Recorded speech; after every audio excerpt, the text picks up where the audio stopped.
চলো দেখে নেওয়া যায় শীত বাগানে কি কি ফুল ফুটেছে। সবার প্রথমে আছে পেনজি, যেটা সবার প্রিয়, প্রজাপতির মতো অনেকটাই দেখতে। তারপরে আছে ইম্প্যাশন।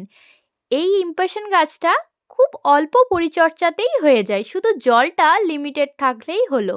ব্যাস, এই গাছের ফুলগুলি অনেক রঙেরই হয়। আর এই যে আছে সিলোসিয়া, যেটা আমরা দেশি মোরগ বলে থাকি। আর এই যে গ্যাজেনিয়া, গ্যাজেনিয়া ফুলটা সত্যি যেমন গাছ তেমন ফুলের রং। আর এই যে সালভিয়া, এটা এখনো ফুটবে আর অনেকটা উঁচু হয়ে থাকবে। আর এর কালার অনেকগুলি, বেগুনি, হলুদ, অরেঞ্জ, লাল।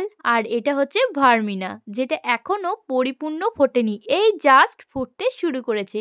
তাতেই দেখো বাগানকে কতটা রঙিন করেছে। আর এই যে যেটা ছাড়া শীতবাগান অসম্পূর্ণ, ক্যালেন্ডুলা। এটা তো অরেঞ্জটার ইয়েলোটা একদম পুরো গাছ ভরে থাকলে না, পুরো বাগান একদম আলো করে রাখে। কারণ অরেঞ্জ আর ইয়েলো কতটা কালারফুল আমরা সবাই জানি। তারপরে আছে ন্যাস্টেনিয়াম। আমার কাছে এই ন্যাস্টেনিয়াম ফুলগুলি অনেকটা লেটে ফুটেছে। তারপরে এ দেখো স্টক। চলো